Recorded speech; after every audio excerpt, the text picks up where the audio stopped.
구약성경 시편 125편 1절에서 2절 말씀입니다. 여호와를 의지하는 자는 시온산이 흔들리지 아니하고 영원히 있음 같도다. 산들이 예루살렘을 두름같이 여호와께서 그의 백성을 지금부터 영원까지 두루시리로다. 아멘. 우리가 신앙생활을 하면서 가장 많이 듣는 권면과 요구 중 하나가 바로 이 세상이 아닌 그 무엇이 아닌 여호와 하나님을 의지하라는 권면과 요구입니다. 그렇다면 여러분, 여호와를 의지한다는 것, 바로 그것은 무엇을 의미합니까? 먼저 성경에서 의지하다라는 것은 자신을 완전히 그 어떤 대상에게 온전히 맡겨드리는 것이죠. 자신의 모든 삶과 모든 계획과 모든 뜻까지 다 내려놓고 그것을 맡겨드리는 것을 뜻합니다. 하지만 하나님께서 우리에게 요구하시는 것은 단순하게 우리의 삶과 우리의 뜻과 계획을 맡겨드리는 것을 넘어 그거에 대한 따른 결과까지 역시 하나님의 뜻과 계획임을 믿고 그대로 받아들이며 신뢰하는 것이죠. 내 삶에 있는 그 모든 결과들이 바로 하나님께서 나에게 주신 것임을 믿고 의지하며 신뢰하는 것, 그것이 바로 성경에서 말하는 의지하다라는 것입니다. 하지만 많은 분들이 하나님을 의지한다면서 그 앞에 결과를 내려놓습니다. 하나님, 내가 지금 무엇을 하고자 합니다. 하나님, 내가 무엇을 계획하고 있습니다. 이것을 주님께 맡겨드립니다. 의지합니다. 그리고 나서 동시에 나타나는 것이 있지요. 하지만 이 일의 결과는 이렇게 하셔야 합니다. 자신이 원하는 결과를 함께 하나님 앞으로 가져가는 것입니다. 그렇다면 왜 우리가 나도 모르게 그렇게 고백하며 하나님께 나아가게 됩니까? 많은 이유가 있지만, 그래야지만 내가 원하는 결과가 있어야지만 내가 좀 더 웃을 수 있고 내가 감사할 수 있고 내가 좀 더 높이 올라갈 수 있다고 여기기 때문입니다. 그런 우리에게 성경은, 하나님은 어떤 일의 결과를 미리 정해놓고 나와서 의지하는 것은 진정한 의지가 아니라 하나님을 나를 위한 하나의 수단으로 여기는 것이라고 말하고 있는 것이죠. 여러분은 어떠하십니까? 하나님을 진정으로 의지하십니까? 어떤 결과물이든 하나님께서 내 손에 올려놓으시는 그것 그대로를 수용하며 믿고 신뢰하는 여러분이 되어주시기를 소망합니다. 제가 사역을 하면서 이렇게 하나님을 의지한다는 이런 개념에 대해서 나누면 많이 발견되는 것이 바로 멈칫거림입니다. 많은 분들이 결과까지 맡겨드린다는 것이 의지하는 거구나, 많이 알고 있지만 실제로 그것을 말씀을 드리고 나누면 많은 분들이 멈칫거리는 것을 보게 됩니다. 그 이유는 두려움 때문입니다. 혹시 하나님께서 저와 여러분이 또한 내가 원하는 것과 전혀 다른 결과물을 내 손에 내 삶에 주어지시진 않을까라는 그런 막연한 두려움이 우리로 하여금 그 하나님 앞에 의지를 온전치 못하게 한다는 것이죠. 그런 우리에게 하나님은 딱 한 가지 말씀하십니다. 너희가, 저와 여러분이 하나님을 알아야 한다는 것입니다. 여러분, 하나님을 알아야 합니다. 하나님께서 저와 여러분을 어떻게 생각하시는지, 우리를 향한 그 마음이 무엇인지를 우리가 알아야 한다는 것이지요. 그렇다면 여러분, 저와 여러분을 향한 하나님의 마음, 저와 여러분을 하나님은 어떻게 생각하시고 여기십니까? 우리를 향한 하나님의 그 마음, 우리를 어떻게 바라보시는지를 딱 한 가지 단어로 표현한 단어가 있습니다. 그것은 바로 하나님이 저와 여러분의 아버지라는 것입니다. 여러분, 하나님은 저와 여러분의 아버지이십니다.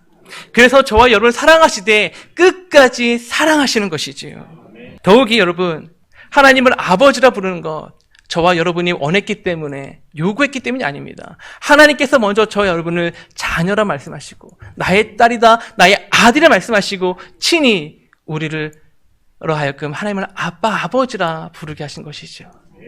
혹시라도 우리가 하나님의 아버지 되심을 확신하지 못할까봐 어떻게 하셨습니까? 성령까지 우리 안에 보내셔서 성령을 하여금 우리로 하여금 아빠, 아버지라 부르짖게 하셨습니다. 그 옛날 모세 역시 신명기 32장에서 하나님은 우리 이스라엘의 바로 저와 여러분의 아버지시다. 그리고 신명기 1장에서는 그 아버지 되신 하나님이 저와 여러분들을 지금도 안고 있다. 이스라엘 백성, 너희들을 안고 계신 분이 바로 하나님 너희들의 아버지시다라고 모세 역시 고백하였습니다. 심리학자들이 하면 사람이 가장 두려워하는 높이가 11m라고 합니다. 그리고 두 번째로 무서워하는 높이가 자기 키의 약 3배에서 4배 정도 되는 높이, 그 높이를 사람은 두 번째로 두려워한다고 합니다.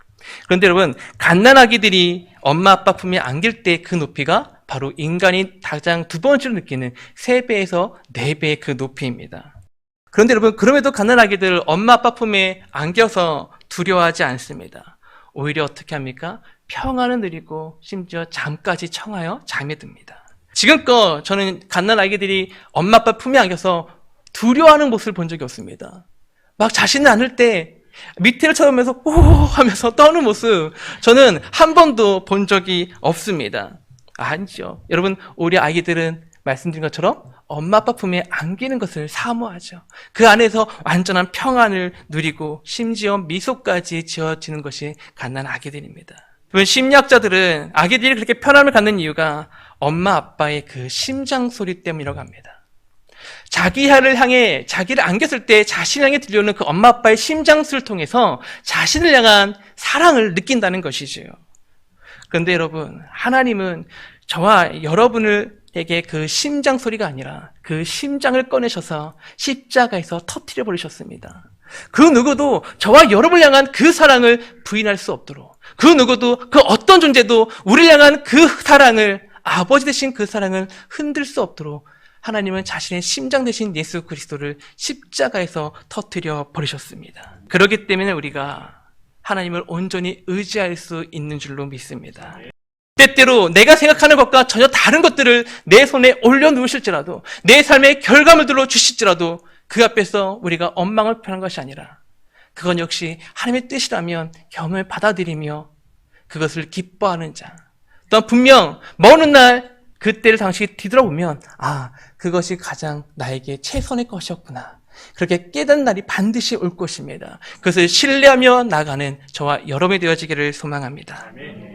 그렇다면 여러분, 하나님을 의지하는 자가 받는 복, 그 복은 무엇입니까? 이에 대해 오늘 본문은 2가지를 말해줍니다. 그 첫 번째는 흔들리지 아니하는 복입니다. 우리 본문 말씀 1절 다시 한번 읽겠습니다. 여호와를 의지하는 자는 시온산이, 지금 시인이 여호와를 의지하는 자는 그 시온산이 흔들리지 아니하는 것 같이 영원히 흔들리지 아니한다라고 말하고 있습니다. 이거를 영어 성경에서는 이렇게 번역했습니다. 결단코 그 어떤 것에도 흔들리지 아니한다. 여러분, 실제로 아무리 거센 바람과 풍파가 불어칠지라도 산은 흔들리지 않습니다. 100년이 지나도 1000년이 지나도 산은 그 자리에 그대로 유지하고 있지요. 하지만 그럼에도 흔들리는 것이 있습니다. 여러분, 무엇이 흔들릴까요? 산에 있는 나무와 또한 풀과 꽃들, 그것들은 흔들립니다. 거친 풍파가 오고 심지어 불이 나면 그것은 타버리기도 하고 휩쓸려 내려가기도 하고 심지어 산의 일부분이 무너지기도 합니다.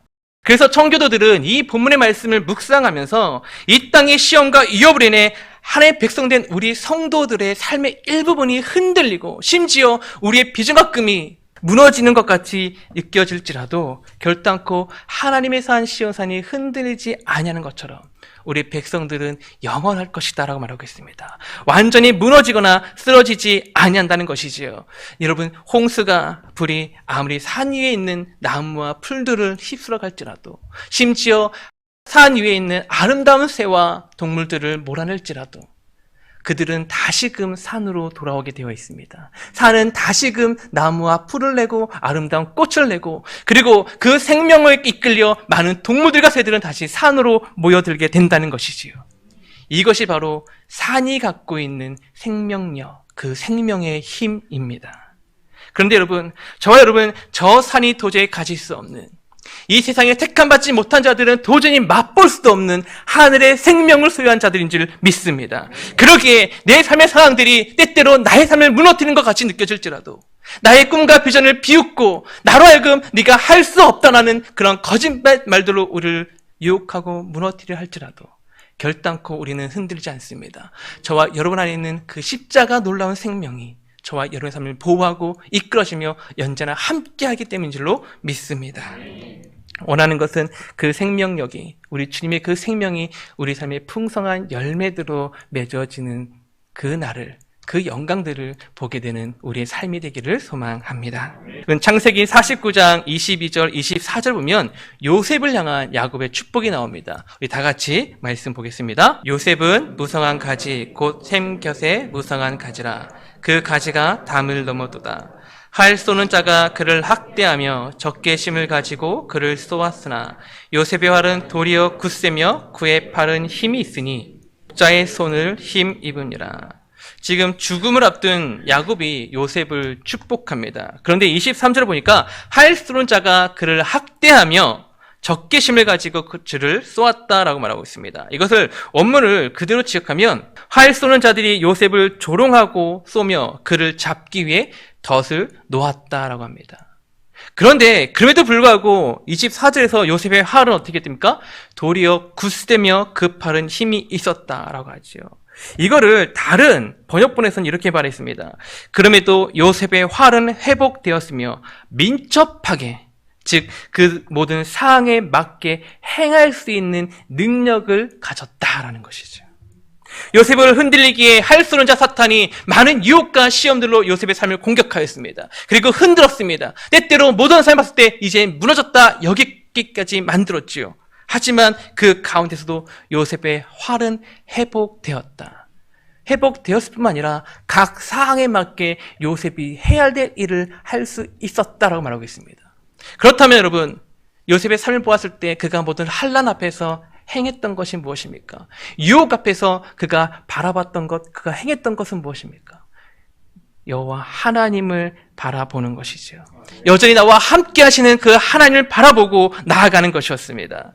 지금 하나님께서 요셉 자신의 삶에 가장 최선의 것, 하나님의 선하심을 반드시 이루실 것이라는 그 믿음으로 하나님을 바라보며 의지하는 것이 바로 요셉의 삶이었다는 것이지요.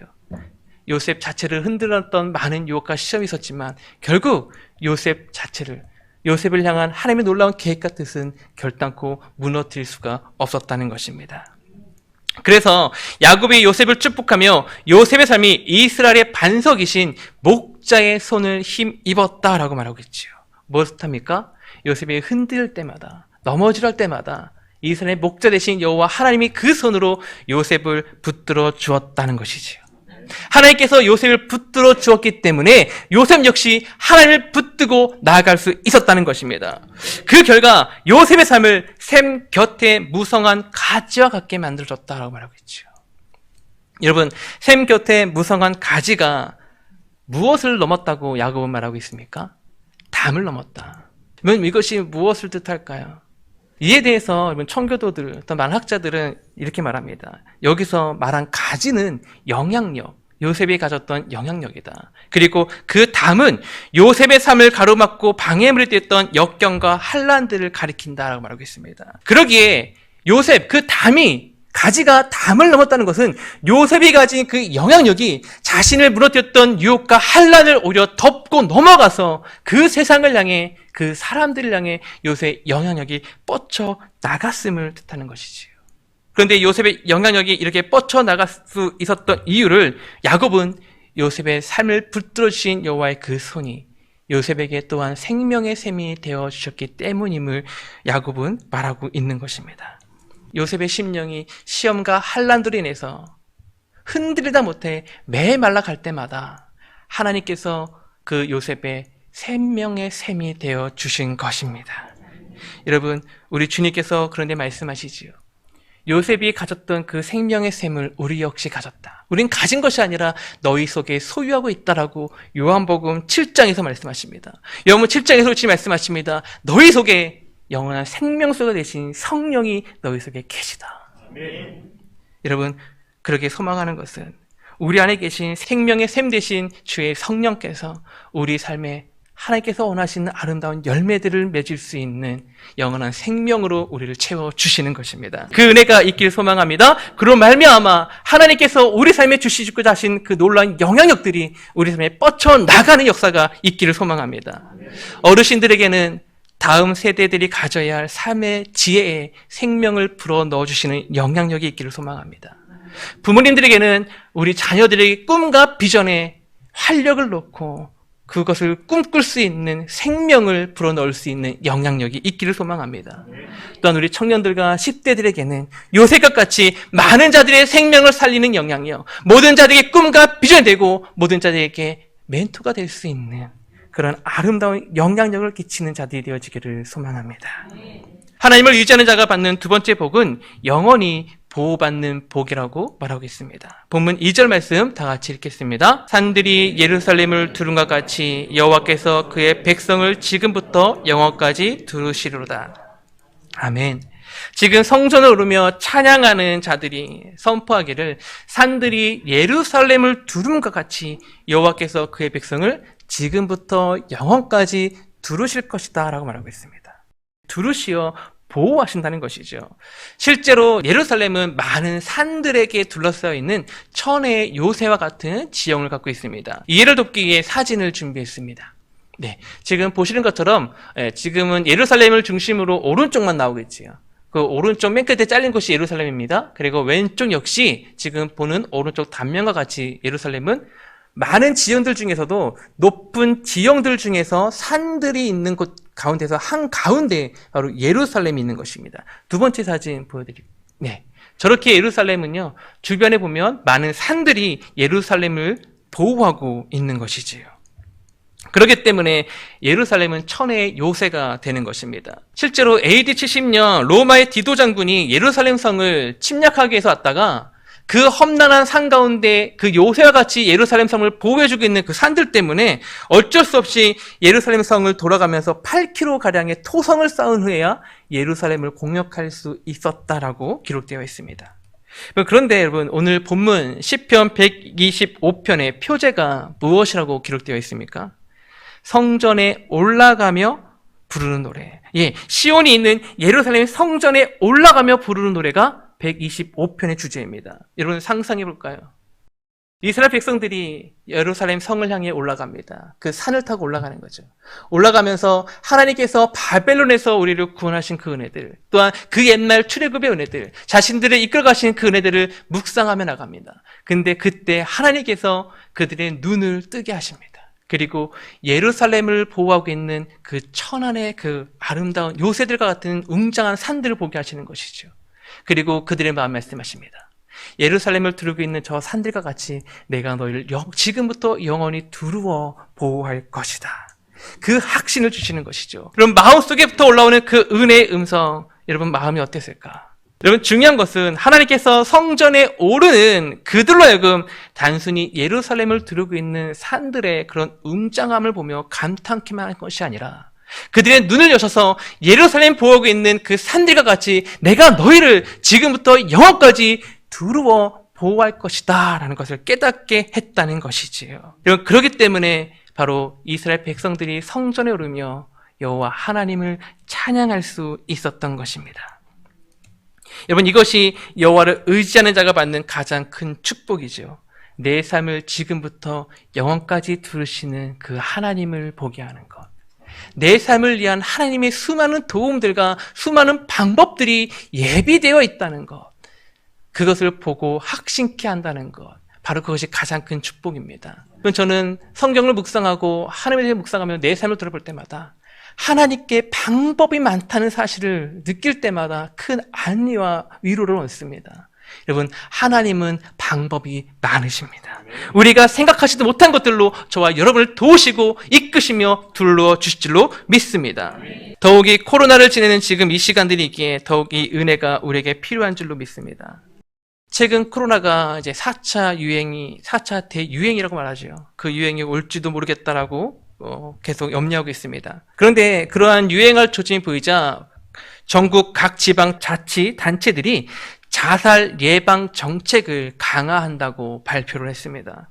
그만큼 코로나로 인한 사항들이 우리 대한민국을 나아가 이 세계를 온전히 집어삼키고 있는 것이죠. 그런데 그 기사 앞에서 뜬금없이 생각난 인물이 바로 욥입니다. 여러분은 욥의 결론을 어떻게 생각하십니까? 많은 분들이 욥의 결론을 2배의 축복이라 말합니다. 즉 고난을 받기 전과 고난 후에 욥이 2배의 축복을 받았던 것처럼 바로 고난의 결론은 하나님의 2배의 축복이다라고 여기는 것이죠. 여러분 실제로 욥 2배 축복 받았습니다. 소 떼도 양 떼도 암나기 떼도 다 2배가 되었습니다. 하지만 그렇다고 욥이 주는 교훈, 그 결론이 우리가 고난을 잘 견뎌내면 2배 축복을 주신다가 아닙니다. 여러분 욥기의 결론은 욥기서 42장 5절 말씀입니다. 우리 다 같이 말씀 보도록 하겠습니다. 내가 주께 대하여 귀로 듣기만 하였사오나 이제는 눈으로 주를 배움나이다. 여러분 욥기의 결론은 2배의 축복이 아니라 욥기의 결론은 하나님께서 저와 여러분 삶에 허락하신 그 고난의 목적은 바로 하나님의 영광을 보게 하기 위함이라는 것입니다. 저와 여러분과 함께 하신 그 하나님께서 모든 고난 끝에 내가 너를 지키고 내가 너를 어떻게 이끌어가는지에 대한 그 영광을 보고 찬양케 하겠다는 것, 바로 그것이 우리 삶에 주시는 하나님의 고난의 목적이라는 것이지요. 그 은혜가 지금 이 코로나를 지내는, 또한 코로나보다 더한 상황 속에 있다면 그 상황 속에서 우리가 간구해야 될 은혜인 줄 믿습니다. 내 삶을 도우시고 이끌어가신 하나님, 또한 이 모든 상황 끝에 내가 좌절의 자리에 앉는 것이 아니라 그 모든 상황 속에 나를 이끌어가신 그 하나님의 영광을 보며 찬양하는 자가 되게 하여 주시옵소서. 그 찬양의 자리에서 함께 즐거워하며 기뻐하는 저와 여러분이 되어지기를 소망합니다. 여러분은 어떤 은혜를 구하십니까? 시온산을 오르며 여호와를 묵상하는 그들의 눈을 칠히 열어주신 여호와 하나님께서 이 교회에 오르는 저와 여러분의 눈을 칠히 열어주시어 영원까지 지켜주실 그 하나님의 섭리와 그 은혜들을 보고 감사케 하신 은혜가 매 주일마다 우리 가운데 넘치기를 소망합니다. 말씀을 마치고자 합니다. 설교를 시작하며 말씀드렸던 엄마 아빠의 품에 안겨서 완전한 평화를 누리는 그 갓난 아기들, 그 갓난 아기들에 대해 심리학자들은 한 가지 더 말합니다. 그것은 바로 그 아기들이 가진 사모함입니다. 이 갓난 아기들은 단순하게 그 엄마 아빠 품에 의지하는 것이 아니라 그 엄마 아빠의 품을 사모하고 또 사모한다는 것이지. 여러분, 여호와 하나님의 품을 사모하십니까? 아니, 저와 여러분이 사모하기 전에 하나님께서 먼저 저와 여러분을 자신의 품에 앉으시고 저와 여러분의 삶을 친히 두루어 주시기를 원하셨습니다. 그래서 친히 자기 자신을 나는 너의 아버지다, 여러분, 그 아버지의 품을 사모하는 이 시간 되기 원합니다. 그 아버지 되신 하나님의 사랑을 사모하며 나아가는 우리가 되길 소망합니다. 다 같이 우리 사모함을 다 같이 담아 찬양하겠습니다.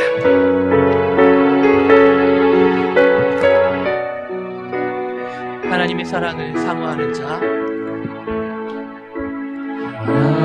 하나님의 사랑을 사모하는 자, 하나님의 평안을 바라보는 자, 너의 모든 것 창조하신 우리 주님이 너를 얼마나 사랑하시는지 하나님께 찬양과 하나님께 찬양과 경배하는 자, 하나님의 선하심을 닮아가는 자, 너의 모든 것 창조하신 우리 주님이 너를 자녀 삼으셨네. 아멘. 하나님 사랑의 눈으로, 하나님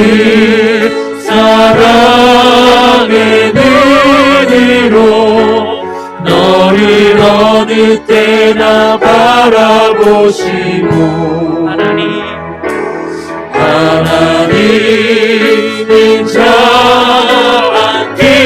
자비로서 언제나 너에게 기울이시니 어두움에 밝은 빛을 비춰주시고 너의 작은 신음에도 응답하시니 너는 어느 곳에 있든지 주를 향하고 주만 바라볼 우리 한 번은 고백합니다. 하나님의 사랑을 사모하는 자, 하나님의 사랑을 사모, 아멘. 사모합니다. 하나님의 평안을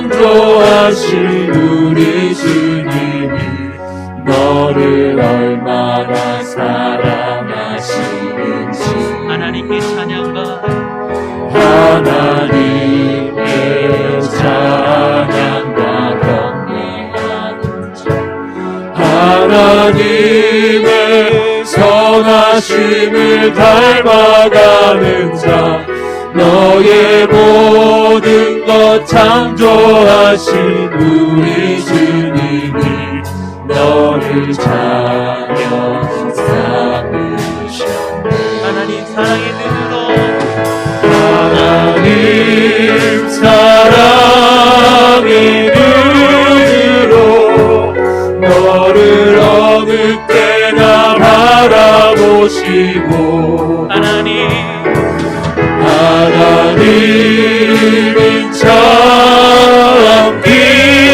참기로서 언제나 너에게 기울이시니